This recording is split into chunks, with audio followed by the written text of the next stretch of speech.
नहमदुहु व नुसल्ली अला रसूलिहिल करीम अम्मा बअदु फ़अऊज़ु बिल्लाहि मिनश शैतानिर रजीम युजाहिदूना फ़ी सबीलिल्लाहि वला यख़ाफ़ूना लौमता लाइम वक़ाल अन्नबिय्यु सल्लल्लाहु अलैहि वसल्लम मन रआ मिनकुम मुनकरन फ़लियुग़य्यिरहु बियदिहि फ़इन लम यस्तति' फ़बिलिसानिहि फ़इन लम यस्तति' फ़बिक़ल्बिहि वज़ालिका अज़अफ़ुल ईमान।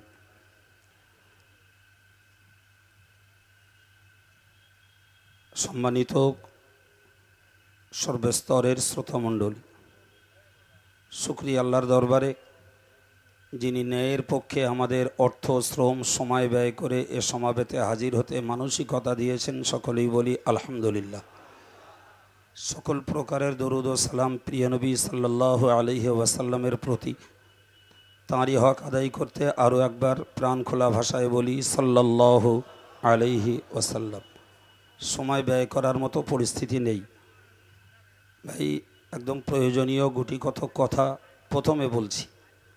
एतक्षण धरे जे बक्तव्य विभिन्न बक्तादेर काछ थेके शुनेছেন, যদি তা থেকে আপনাদের স্বচ্ছ এই জ্ঞানটি হয় যে পীর ওলিদের সেজদা করা যায় না, ভাই সেই সঙ্গে আরও আনুষঙ্গিক যে জ্ঞানগুলো অর্জন করেছেন যারা দিনদার ধর্মপরায়ণ এবং একেবারে চিহ্নিত ধার্মিক, এরা আলহামদুলিল্লাহ আগাগোড়াই কবর কেন্দ্রিক এই জাতীয় কাজগুলো থেকে নিজেদেরকে মুক্ত রেখেছেন, এটা আমরা ভালো জানি।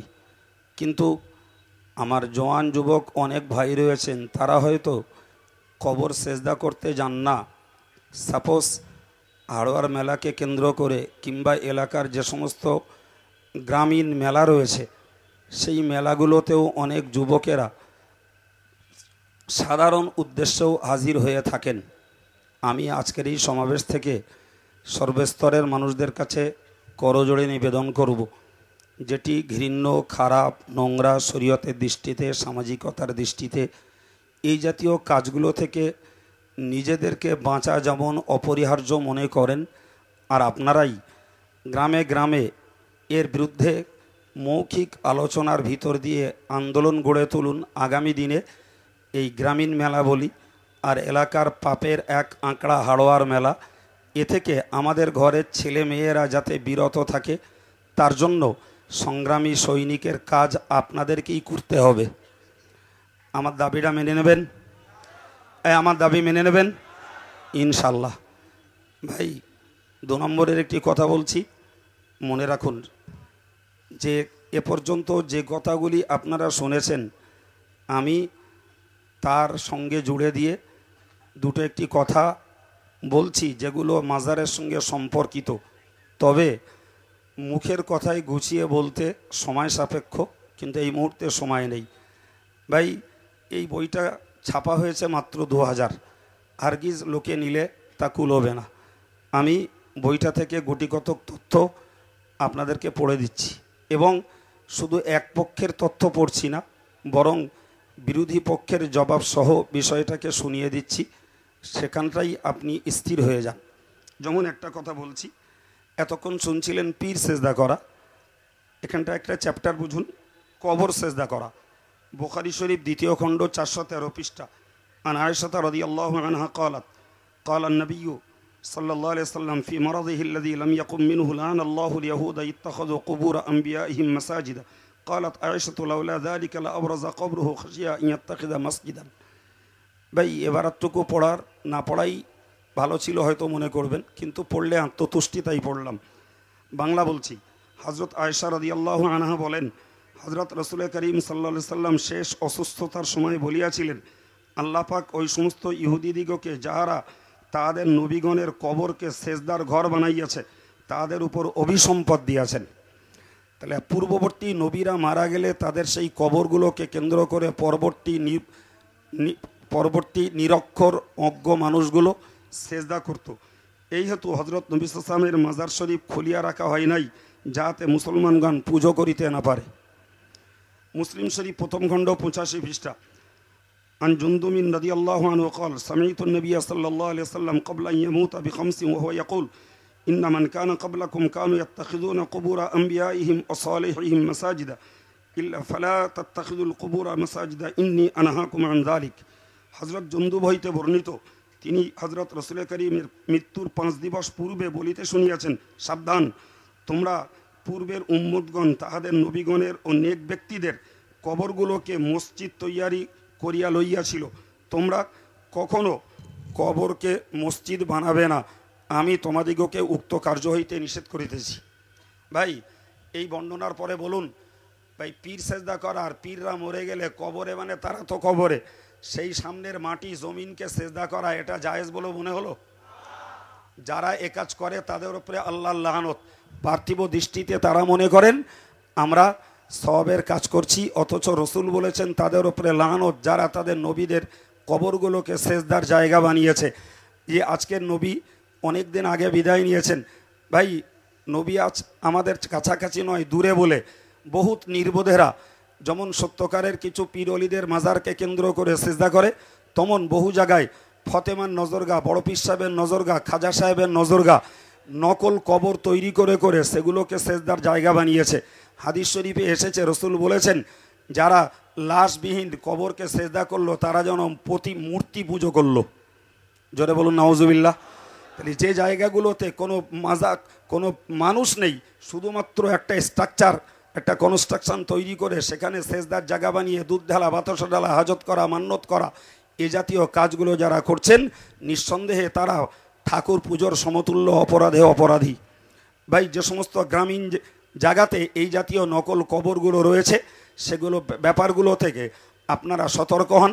5টা ভাইকে সতর্ক করার, বিশেষ করে মেয়েদেরকে সাবধান করার জন্য আজকের এই সমাবেশ থেকে অক্সিজেন নিয়ে বাড়ি যান। শুধু এই সমাবেশটা এখানে রেখে যাওয়ার জন্যই এই হাজার হাজার টাকা খরচা করা সমাবেশ নয়। কথা বোঝা গেল? ভাই, 2 নম্বর একটি কথা বলছি, আপনারা বহু পীর অলিদের কবরে যে দেখেছেন যেখানে বিপুল পরিমাণে চাদর চড়ানো রয়েছে, দেখেছেন না দেখেননি? ভাই, এর হকিকতটাই বুঝুন। কবরে চাদর চড়ানোর কোরআন হাদিসে কোনো স্পষ্ট দলিল নেই। তদ্রূপ সাহাবা তাবেঈন, তাবা তাবেঈন, ইমাম মুস্তাহিদিন, পিরানে তরিকাত, প্রাচীন বুজুর্গানে দিন, আউলিয়ায়ে কেরাম কেউই তাহাদের ঊর্ধ্বতন বুজুর্গদের কবরে চাদর চড়াননি। পরবর্তীকালে কিছু সংখ্যক নিরক্ষর মানুষদের দ্বারাই উক্ত চাদর চড়ানোর কার্যের সূচনা হইয়াছে, এক্ষণে তাহার সীমা অতিক্রম করিয়াছে। এবারে পর্যন্ত বুঝুন, যদিও আল্লামা স্বামী পীর অলিদের সম্মানের উদ্দেশ্যে চাদর চাপানোকে জায়েজ বলিয়া উল্লেখ করিয়াছেন, কথাটাকে লেখা। আবার একবার বুঝুন, আল্লামা স্বামী তার কেতাবে পীর অলিদের কবরে চাদর দেওয়াটাকে জায়েজ বিষয়ে বলেছেন। কোন সূত্রে? তিনি এই সূত্রে বলেছেন যাতে করে তাদের কবরগুলো নিশ্চিহ্ন না হয়ে যায়। তথাপিও আমরা বলিব, আল্লামা স্বামী যদি জীবিত থাকিতেন তাহলে বর্তমানকালের নির্বোধদের অবস্থা বোধ করিয়া তিনি নাজায়েজ ও হারাম ফতোয়া দিতেন। কারণ আল্লামা স্বামী সাধারণ লোকেরা যাতে পীর অলিদের হেয় জ্ঞান না করে সে কারণেই কবরে চাদর চাপানো জায়েজ রাখিলেও বর্তমানে সেই সাধারণ লোকেরাই নিজেরাই চাদর চাপাইতেছে এবং চাদরের উপর চাদর চাপাইয়া ঢিবি করিতেছে। মাজারের সেবাইতগণ সেই চাদর দোকানে বিক্রয় করিতেছে, দাতারা পুনরায় ক্রয় করিয়া মাজারে চাপাইতেছে, যা একটি ব্যবসার রূপ লইয়াছে। বস্তুত নির্বোধগণ নিজেদের নানা মনোবাঞ্ছা পূরণের উদ্দেশ্যেই চাদর চাপাইতেছেন, অথচ আল্লামা স্বামী এইরূপ উদ্দেশ্যে চাদর চাপানো জায়েজ বলেননি, বরং পীর অলিদের সম্মানের উদ্দেশ্যে জায়েজ বলিয়াছিলেন। এক্ষণে নিরক্ষরগণ তাহা এক সেরেকি বিশ্বাসে রূপান্তর করিয়াছেন। তাই আল্লামা স্বামীর উক্তিকে দলিল ধরিয়া যাহারা উক্ত কার্যকে বহাল রাখিবার প্রয়াস চালাইয়া যাইতেছেন তাহাদেরকে অনুরোধ করিব, কোরআন হাদিসের বিষয়টাকে বহাল রাখিবার প্রচেষ্টা চালাইয়া নিরক্ষর নির্বোধদের ইমান লইয়া ছিনিমিনি খেলিবেন না। ভাই, আল্লামা স্বামী বলেছিলেন পীর অলিদের কবরগুলো মানুষের কাছে যাতে নিশ্চিহ্ন না হয়, তাই একটা চাদর যদি কেউ চাপিয়ে রাখে চিহ্নিত থাকবে এটা পীর অলিদের মাজার। এটা করবে কারা? যারা সেই পীর অলিদের ওয়ারেস বলি আর তাদের পক্ষে সেবাইদ বলি তারাই। কিন্তু আজকের চাদর পীর অলিদের ওয়ারেসরা চাপাচ্ছে না, চাপাচ্ছে নির্বোধেরা। কিসের জন্য? তাদের মনোবাঞ্ছা পূরণের জন্য। ভাই, আর সেই চাদর চাপানোর পিছনে উদ্দেশ্য রয়েছে পীর অলিদের কবরে চাদর চাপিয়ে দিলে আমাদের মনোবাঞ্ছা পূরণ করবেন বা পূরণ হয়ে যাবে, এই বিশ্বাসটাই শিরক। আল্লামা স্বামী জায়েজ বলে লিখেছেন বলে বিরোধীরা ওই দলিলটাই দিয়ে এগুলোকে জায়েজ চালিয়ে রেখেছে। অগত্যাই এ কথাটা আমাকে বইতে লিখতে হয়েছে, ভাই নিশ্চিত করে মনে রাখুন, আল্লামা স্বামীর উদ্দেশ্য আলাদা ছিল, তাই আমি লিখেছি স্বামী জীবিত থাকলে তিনি হারাম আর নাজায়েজ ফতোয়া দিতেন, যেহেতু এখন আর পীর ওলিদের সম্মানের জন্য করে না, এরা এদের মনোবাঞ্ছা পূরণের জন্য সেই বিশ্বাসটাকে শিরকে রূপান্তর করেছে।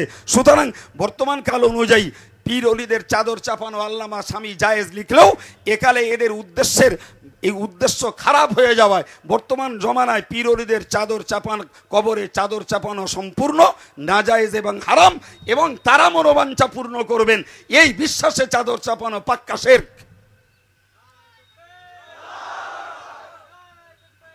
ভাই 3 নম্বর বলছি, কবরে ফুল চড়ানো।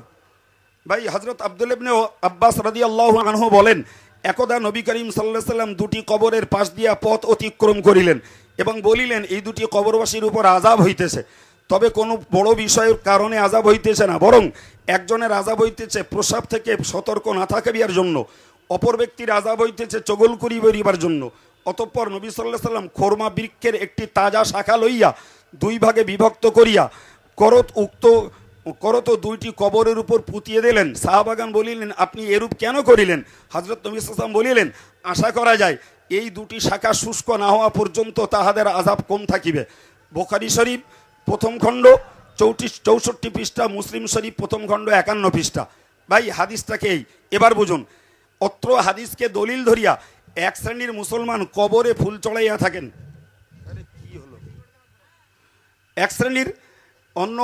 অত্র হাদিসকে দলিল ধরিয়া এক শ্রেণীর মুসলমান কবরে ফুল চড়াইয়া থাকেন, কিন্তু হাদিসে উল্লিখিত বর্ণনা অনুযায়ী বোঝা যায় হযরত নবী সাল্লাল্লাহু আলাইহি সাল্লাম উক্ত 2টি ব্যক্তির কবরে তাজা শাখা পুঁতিয়াছিলেন তাদের আযাব কম হওয়ার আশায়।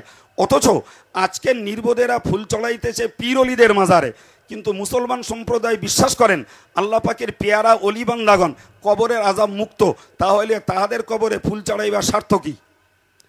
কথাটা মাথায় ঢুকেছে কি? ভাই যদি ফুল চড়াইবার উদ্দেশ্য আযাব কম করানো হয়, তাহলে পাপিষ্ট সাধারণের কবরে ফুল চড়ানো উচিত, অথচ তাহা করা হয় না কেন? মূলত যারা ফুল চড়ায় তাদের উদ্দেশ্য এবং হযরত নবী সাল্লাল্লাহু আলাইহি ওয়াসাল্লামের পক্ষ হইতে কবরে তাজা শাখা পোতার উদ্দেশ্য ভিন্ন। কারণ বর্তমানকালে যারা কবরে ফুল চড়ায় তাহাদের উদ্দেশ্য 3 জুমা 5 জুমা 7 জুমা কবরে ফুল চড়াইলে তাহাদের সকল সমস্যার সমাধান হইয়া যাইবে। এইরূপ নিয়তে ফুল চড়ানো শিরক। যদি তাহাদের নিয়ত এইরূপ না হইবে, তাহলে তাহারা কি মনে করেন পীর ওলিদের কবরে আযাব হইতেছে? অন্যথায় আযাব লাঘব করিবার উদ্দেশ্যে ফুল চড়াইলে চোর, ডাকাত, সুদখোর, মদখোর, ব্যভিচারী ইহাদের কবরেও তো তাহারা ফুল চড়াইতেন, কিন্তু তাহা করেন না। উল্লেখ্য, যারা উক্তরূপ কার্যগুলি করিয়া থাকেন তাহারা নিজেরাই অধিকাংশ বেনামাজি, শরীয়ত বিরোধী কাজে যুক্ত, ফলে তাহারা নিজেরাই আযাবের যোগ্য অপরাধী।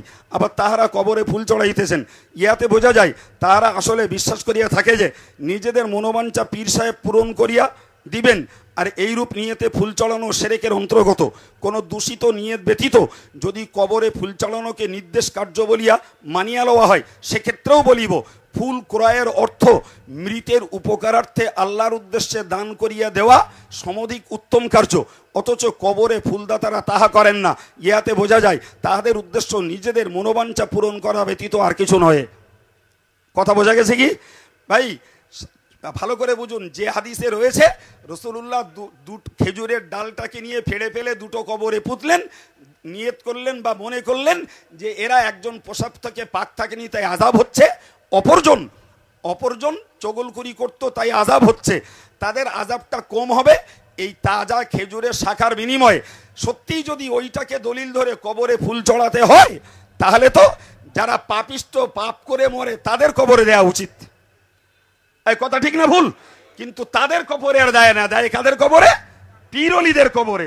তার মানে পীর ওলিরা এদের মনোবাঞ্ছা পূরণ করবে। আর হারগিজ কোনো পীর ওলি মৃত্যুর পরে কোনো বিষয়ে এই মনোবাঞ্ছা পূরণ করবে এ ব্যাপারে তারা সক্ষম নন। সুতরাং তাদের এই নিয়েতে কবরে চাদর চড়ানো ওই হাদিসের যুক্তিতে কখনো জায়েজ নয়, বরং এটা শিরক। জি ভাই, আমি এই বিপক্ষের কথাটা না লিখে দিলে ভাই মিথ্যাবাদী আর ছলনা ঠকবাজের অভাব নেই। কালকে যখন আর একজন একটা হ্যান্ডবিল বার করে বলবে এই দেখো অমুক কেতাবে কবরে চাদর চড়ানো জায়েজ বলা রয়েছে, ভাই আমাদের নিরীহ নিরক্ষর মানুষগুলো মনে মনে করবে তাহলে কাইম সাহেবরা সমাবেশ করে আমাদেরকে ধোকা দিল, এই তো এরা কেতাব লিখে প্রমাণ দিয়ে দিয়েছে। এই কথা বুঝতে পারেননি? এই ঘোরটা কাটাবার জন্যই তারা যে দলিলের ভিত্তিতে ওটাকে জায়েজ বলে, জি, সেই দলিলটাও তুলে দিয়ে আমরা আপনাদেরকে বুঝিয়ে দিতে চেয়েছি যে এত দুপরই কবরে চাদর চড়ানো, ফুল চড়ানো বর্তমানকালে যে উদ্দেশ্যে হচ্ছে, এ উদ্দেশ্য সম্পূর্ণ শিরক এবং কুফর। এ থেকে নিজেরা সাবধান হন, নির্বোধদেরকে সাবধান করার আজকের এখান থেকে রসদ নিয়ে বাড়ি যান। জি, 3 নম্বরের কথা বলছি ভাই, এগুলো কবরের সঙ্গে সংশ্লিষ্ট কিনা আপনারা ভাবুন। এগুলো কবরের সঙ্গে সংশ্লিষ্ট?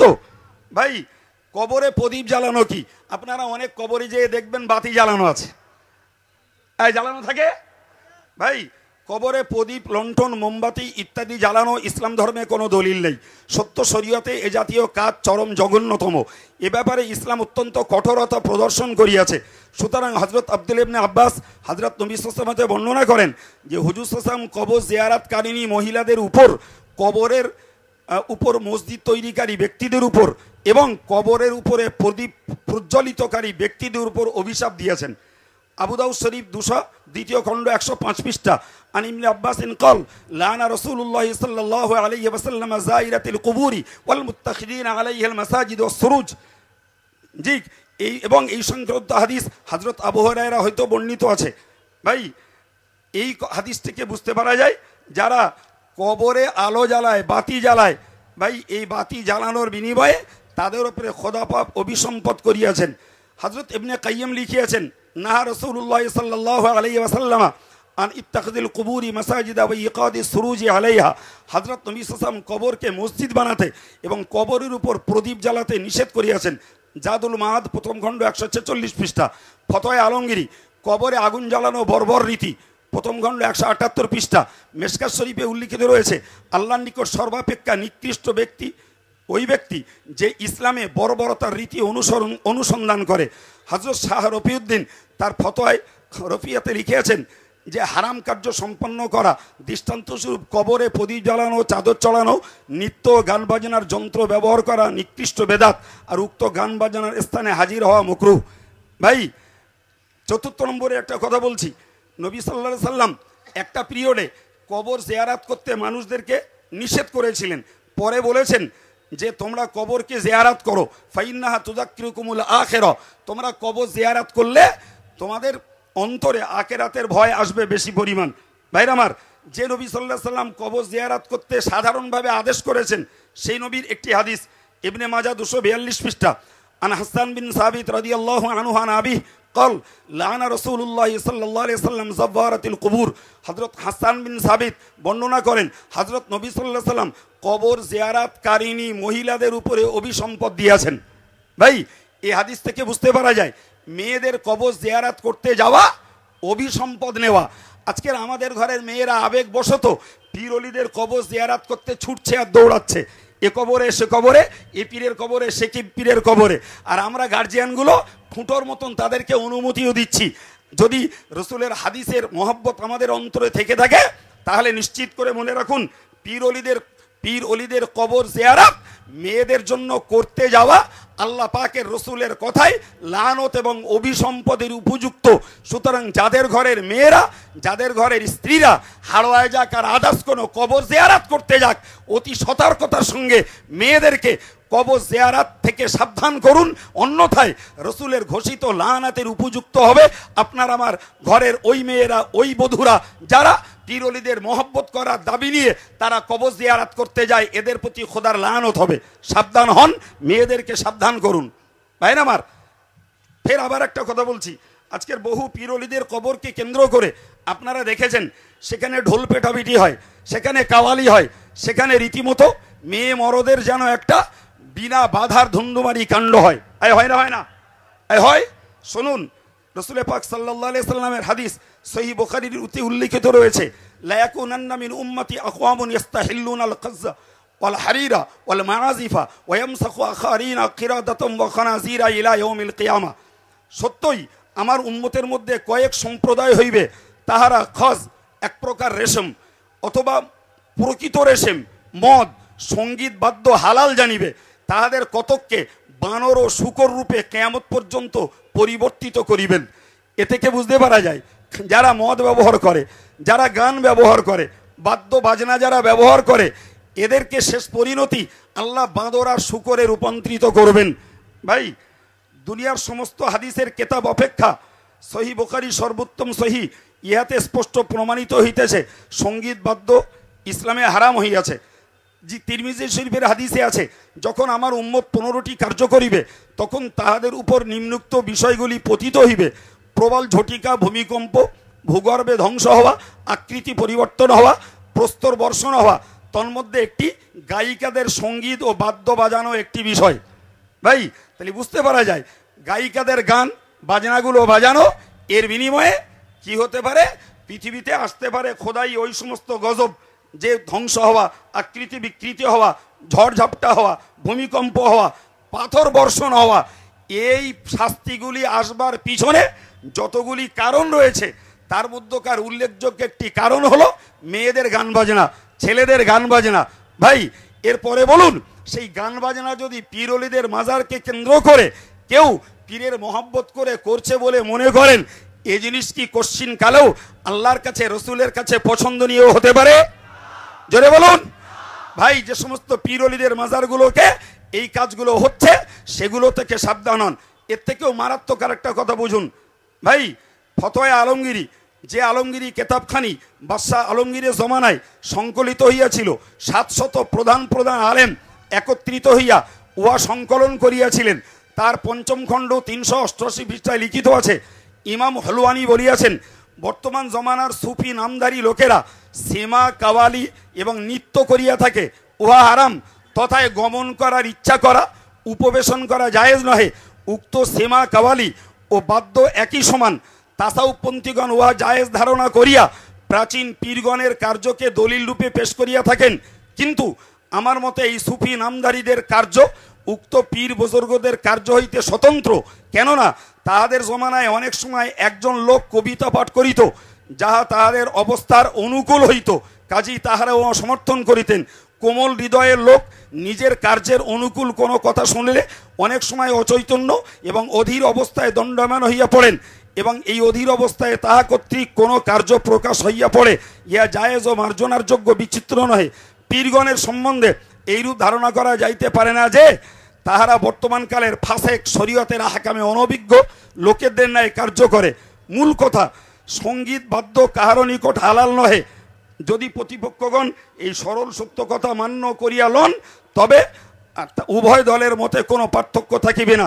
নচেত ভাই, তাদের সঙ্গে আমাদের মোকাবেলা করতে আমরা বাধ্য থাকিব। ভাই আমার, তাহলে এক সময় পীর অলিরা কিছু মহব্বতের কবিতা পড়তো। পীর অলিরা, আবার একবার বুঝুন, পীর অলিরা মহব্বতের কবিতা পড়তো। এই মহব্বতের কবিতা পড়লে পীর অলিরা আবেগ ভরে শুনতেন। ভাই, সেই পীর অলিদের মহব্বতের কবিতা পড়াটাকে বর্তমানকালের নাদান, নিরেট, মূর্খ, বেনামাজি, তারিখর, মদখোররা পীর অলিদের মাজারে যে কাওয়ালি করছে আর ঢোল পিটছে আর বলছে পীর খাজা সাহেব অমুক করেছিল তাই আমরা করছি। ভাই, ভালো করে বুঝুন, পীর অলিদের মজলিসে কবিতা পড়া তাদের আবেগ সৃষ্টির জন্য, আর পীর অলিরা মাজার ইন্তেকাল করলে তাদের মাজারকে সামনে রেখে এই মূর্খ ফাসেক ফাজেরদের কাওয়ালি করা, দুটো কখনো কি এক হতে পারে? বরং মনে রাখা দরকার, আজকে যারা পীর অলিদের কবরকে কেন্দ্র করে এই কাওয়ালির উৎপাদন করেছে, নিঃসন্দেহে এরা কঠিনতম হারামের কাজ করছেন, এবং নিজেরা আর তাদের সঙ্গে সমর্থক যারা, এরা আল্লাহ পাকের নবীর হাদিস অনুযায়ী শূকর এবং বাঁদরের রূপে পরিবর্তন হওয়ার যোগ্য অন্যায় করছে। নারায়ে তাকবীর, নারায়ে তাকবীর। ভাইরা আমার, কথা বলার বহুত রয়েছে, কিন্তু আমি আগেই বলেছি সময় সাপেক্ষ। তবুও অসুবিধা আছে জি ভাই, কেতাব না পড়ে মুখে বলে দিতে পারতাম সহজেই, পারতাম নাকি ভাই? কেতাব পড়াবার পিছনে আমার উক্তি রহস্য এটাই যে কিছু মানুষ রয়েছে যারা বড্ড কেতাব করে। জি, তো এই কথাগুলো যে আমাদের মন গড়া নয়, সেগুলো যে কেতাবে রয়েছে। ভাই, বহু মানুষ রয়েছে খুবই সাদা সিধা, সেই মানুষগুলোর অন্তরে বিশ্বাসটাকে মজবুত করানোর জন্যই আপনাদের কাছে কেতাব পড়ে দিচ্ছি, যাতে করে আপনাদের বিশ্বাসটা রীতিমতো মনে বদ্ধমূল হয়। ভাই স্বামী দ্বিতীয় খণ্ড 139 পৃষ্ঠা, অধিকাংশ নিরক্ষর লোক মৃতদিগের জন্য মানসা করিয়া থাকে এবং টাকা, মোমবাতি, জৈতুন তেল ইত্যাদি বুজুর্গ অলিউল্লাগণের কবরের নিকটে তাহাদের নৈকট্য লাভের উদ্দেশ্যে লইয়া যায়, ইহা বাতিল ও হারাম। ভাই সেই সঙ্গে মনে রাখুন ভাই, কোরআন শরীফের আয়াত পাকে রয়েছে ওমা জুবিহা আলান নুসুব, এর বাংলা মানে হলো যারা কোনো দরগায় বা প্রতিমার নিকট কোনো প্রাণী জবাই করে উহা হারাম। ফতোয়া আজিজির প্রথম খণ্ড 22 পৃষ্ঠায় লিখিত রয়েছে। ভাই আবু দাউদের হাদিস অনুযায়ী কবরের নিকটে গরু ছাগল জবাই করা জায়েজ নহে। এইরূপ নতুন ইমারতের উপর বাড়ি ক্রয়কালে জবাহ করা জায়েজ নহে, যেহেতু নবী সাল্লাল্লাহু আলাইহি সাল্লাম জেন দৈত্যের জন্যও জবাই করিতে নিষেধ করিয়াছেন। ভাই হযরত নবী সাল্লাল্লাহু আলাইহি ওয়াসাল্লাম বলেন, যে ব্যক্তি আল্লাহ তাআলা ব্যতীত অন্যের সম্মানের জন্য জবাই করে উহা খোদা তাআলার উপর অভিসম্পাত করিবেন। একটু বলবেন, আজকের পীরদের মাজারকে কেন্দ্র করে যে সমস্ত গরু ছাগল হাঁস মুরগি জবাই করা হচ্ছে, ভাই এগুলো জায়েজ? জায়েজ, এর গোশত খাওয়া জায়েজ? এগুলো যারা জবাই করে এদের মতন ইমাম আর মৌলানা এদের পিছনে নামাজ পড়াও জায়েজ? ভাই সময় সাপেক্ষ। ভাই দলিলুস সালেহিন নামক একটি কিতাবে উল্লিখিত রয়েছে, আল্লাহ ব্যতীত অন্যের জন্য মান্যত করা সিদ্ধ নহে। যে ব্যক্তি কোনো নবী কিংবা অলির জন্য মান্যত করে তাহার প্রতি কিছুই লাজেম হইবে না, অর্থাৎ তাকে কিছু দিতে হবে না। যদি উক্ত বস্তু উপরোক্ত নিয়মে কোনো লোককে প্রদান করে তবে তার পক্ষে জ্ঞান গোচরে উহা করা জায়েজ নহে। জুয়া খাদ্য সামগ্রী হয় তবে উহা ভক্ষণ করা জায়েজ নহে। যদি উহা জবাইকৃত পশু হয় তবে মৃত তুল্য হইবে। যদি তাহারা বিসমিল্লাহ বলিয়া পাঠ করিয়া উহা ভক্ষণ করে তবে সকলে কাফের হইয়া যাইবে। ভাই তাহলে পীর অলিদের নামে মান্যত করা খাদ্য খাওয়া জায়েজ নয়, পীর অলিদের নামে জবাই করা পশুর খাদ্য খাওয়া জায়েজ নয়। ওই পশুর গোশত যদি কেউ বিসমিল্লাহ বলে খায় সেটা খেলে পরে কাফের হয়ে যাবে। কথা বুঝে এসছে? ভাই আজকের বিষয়ভিত্তিক আলোচনা আমি আর বাড়াবো না, আমি বইগুলো পড়ে দিয়েছি শুধু আপনাদের আত্মতৃপ্তির জন্য। ভাই মাজারকে কেন্দ্র করে যে কাজগুলো সাধারণত চলে থাকে, বোধহয় আজকের সমাবেশ থেকে সেই বিষয়গুলি সবগুলোর উপরে টুকটাক আলোচনা হয়েছে। হয়েছে না হয়নি? ভাই আমার সর্বশেষ একটি কথা আলোচনা করছি। ভাই এই বইটার নাম হলো ফুরফুরা শরীফের ইতিহাস ও হযরত আবু বকর সিদ্দিক রহমাতুল্লাহ আলাইহের বিস্তারিত জীবনী, লেখক বসিরহাটের আল্লামা হুজুর রহমাতুল্লাহ আলাইহে। ভাই এই বইয়ের ভূমিকাতে একটা জায়গায় লেখা রয়েছে, জি ভালো করে বুঝবেন কথাটি, ভূমিকাতে লেখা রয়েছে পুস্তকের প্রত্যেকটি বিষয় পীর সাহেব কেবলার সুযোগ্য সাহেব জাদাগণের অনুমতি ও অনুমোদন লইয়া প্রকাশিত। শুনতে পেয়েছেন না পাননি? বইটি বসিরহাট হুজুরের লেখা দাদা হুজুরের জীবনী। কথা বোঝা গেছে? এই বইয়ের ভূমিকাতে লেখা হয়েছে, জি এই পুস্তকের প্রত্যেকটি বিষয় পীর সাহেব কেবলার সুযোগ্য সাহেব জাদাগণের অনুমতি ও অনুমোদন লইয়া প্রকাশিত। কথা বোঝা গেছে? তাহলে এই বইয়ে যা যা লেখা হয়েছে বসিরহাট হুজুর লেখার পর জি ফুরফুরা শরীফের 5 হুজুর কেবলাদের অনুমতি নিয়ে তবে বইটাকে ছাপিয়েছেন। কথা বোঝা গেল কি? হ্যাঁ বুঝতে পেরেছেন? ভাই এই বইতে রয়েছে দাদা হুজুরের ওসিয়ত, এই বইতে রয়েছে দাদা হুজুরের ওসিয়ত। ভাই তাহলে আমরা এক কথায় বলতে পারি আল্লামা হুজুর 5 হুজুরের অনুমতি নিয়ে যে বই ছাপিয়েছেন আর তাতে যে ওসিয়ত রয়েছে, নিশ্চিত এই ওসিয়তটাই সর্বাত্মক সত্য ওসিয়ত। এই কথা ঠিক না ভুল? এছাড়া এই ওসিয়তের সঙ্গে যে ওসিয়তের মিল হবে না, নিশ্চিত সেটি কোন স্বার্থে নকল ওসিয়ত, এটা আপনাকে নির্বিধিদায় মনে করতে হবে। নারে তাকবীর! ভাই আমার, আমি এই জন্যই আপনাদেরকে গোড়ার কথাটা শোনালাম যে সাহেবজাদাগণের অনুমতি লইয়া ছাপা। ভাই আমার, এই ওসিয়তের 16 নম্বর ওসিয়তটিকে ছোট্ট করে পড়ছি। যথাশক্তি ব্যবসা বাণিজ্য কৃষি শিল্প কার্য ইত্যাদি অবলম্বন করিয়া হালাল উপার্জন করিবে, খয়রাত গ্রহণ করার উপর নির্ভর করিবে না। শক্তি থাকা সত্ত্বেও অন্যের নিকট খয়রাত চাহিয়া লওয়া হারাম। আলেমের এলেম পীরের পীরিত্ব যেন খয়রাত পাওয়ার উদ্দেশ্যে না হয়। আলেম ও পীরগণ আল্লাহর রাস্তে ওয়াজ নসিহত করিবেন, কাহার নিকট ইশারা বা ইঙ্গিত দ্বারা অথবা অন্যের সাহায্যে খয়রাত আদায় করিবেন না, ইহাও হারাম। যদি কেউ ইচ্ছা করিয়া দেন তবে তাহা লওয়া জায়েজ আছে। এই কথা বুঝতে পেরেছেন কিছু? বাকি মন্তব্য করব না, শুধু দাদা হুজুর বশির হুজুরের লিখিত দাদা হুজুরের ওসিয়তনামা, জি, যাতে 5 হুজুরের সমর্থন রয়েছে তার 16 নম্বর ওসিয়তেই। এছাড়া বাজারে যত ওসিয়ত বার হোক না কেন, এর সঙ্গে যেটি মিলবে সেটি ঠিক, এর সঙ্গে যেটি মিলবে না নিশ্চিত সেটি নকল। এ ব্যাপারে আপনাদের সতর্ক আর সাবধান হওয়া একান্ত জরুরি। এটুকু আপনাদেরকে আজকের এই সমাবেশ থেকেও মনে করে বাড়িয়ে যেতে হবে। ভাইরা আমার, বাকি আপনাদের কাছে আমাদের বক্তব্য, ভাই এই সমাবেশের ব্যাপারে আপনারা কি মনে করেন? আমরা যে আলোচনা করলাম এই কথাগুলো যদি আমার জাতি, আমার সমাজ, নির্বোধ ভাইয়েরা মায়েরা এরা যদি মেনে চলে, তাহলে ঈমান এদের রক্ষা হবে না হবে না? ভাই ঈমান বাঁচবার পক্ষে আমাদের বক্তৃতাগুলি তাদের উপকারে আসবে না আসবে না? আসবে।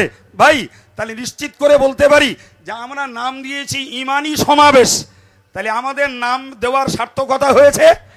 ভাই এই ঈমান বাঁচানোর জন্য যে কাজে আমরা এগিয়েছি, আমি এক জায়গায় কিছু মানুষের কাছ থেকে কিছু কথা বলেছি, কিছু মানুষ দু এক জায়গায় কিছু পয়সা দিয়েছেন, বাকি হাজার হাজার লোক আমাদের সংগঠনের আলেমেরা তাদের কাছ থেকে পয়সা চাননি। যদি মনে করেন এই সমাবেশ থেকে মানুষের ঈমান বাঁচার উপকার হয়েছে, সেই ঈমান বাঁচানোর স্বার্থে সহযোগিতায় একদম দেরি নয়, সকলেই উঠে আসুন। 10, 20, 50, 100 টাকা যিনি যেমনটি পারেন, তবে উঠে আসলে এখানে জায়গা ধরবে না।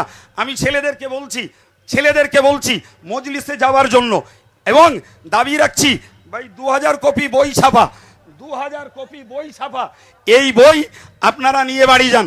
আমি 2-3টে বিষয় বইয়ের থেকে আপনাদের কাছে বলেছি, বাকি এখনো 12-13টা বিষয় বইয়ে রয়েছে যেগুলো সব মাজার কেন্দ্রিক। আল্লাহর হস্তে ওই বইটাকে নেন, আপনারা পড়ুন, ঘরের মেয়েদেরকে এই বইগুলো বেশি করে পড়তে দিন। যারা এখনো পর্যন্ত বই নেননি, টাকা বড় নয় জ্ঞান বড়, টাকা বড় নয় জ্ঞান বড়, দয়া করে বই সংগ্রহ করুন। বই বাড়ির দলিল, বাড়িতে মেয়েদেরকে বই পড়ান, মেয়েদের হাতে বইগুলো তুলে দিন। সেই সঙ্গে ভাই ডক্টর জাকির নায়েকের ভ্রান্ত ফতোয়া যোগ্য জবাব দেওয়া বই 20 টাকা দাম, 2টো বই মিলে 50 টাকা দিয়ে বই 2টো জোগাড় করুন। যেখানে পান ভাই দোয়া না করে যাবেন না। আর যারা শরীক হননি ঈমানি সমাবেশে, শরীক যারা হননি, আল্লাহর হস্তে সকলেই 1 টাকা হলেও শরীক হয়ে যান। ইসমাইল একটু তাকবীর দাও, আমি মাইক ছাড়ছি। নারায়ে তাকবীর, চলে আসুন। নারায়ে তাকবীর। ভাই মুফতি সাহেবের হাতে আপনারা এই সমাবেশে 1 টাকা হলেও একটু সহযোগিতা করুন।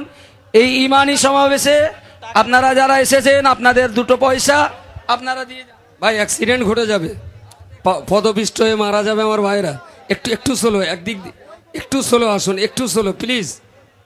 প্রচন্ড ভাইকে পড়ে গেলে মারা যাবে, ঠেলবেন না, দয়া করে ঠেলাঠালি করবেন না, আস্তে ঠেলাঠালি করবেন না, অনুরোধ করছি। ভাই আপনারা আস্তে আস্তে আসুন। মুফতি সাহেব হুজুর আপনাদের সামনে আছেন, তার হাতে একটু হাত দেন। একজন আলেমে দ্বীন, তার হাতে একটু সকলেই হাত দিয়ে আজকের এই ঈমানি সমাবেশে আপনারা 2টো পয়সা দিন। আমরা আগামীতে আরো এই ধরনের দ্বীনি ঈমানি সমাবেশ করতে পারি, এ কাজে আপনারা সকলেই স্বতঃস্ফূর্ত সহযোগিতা করুন। চলে যাবেন না, এখনো মুফতি আব্দুল মাতিন সাহেব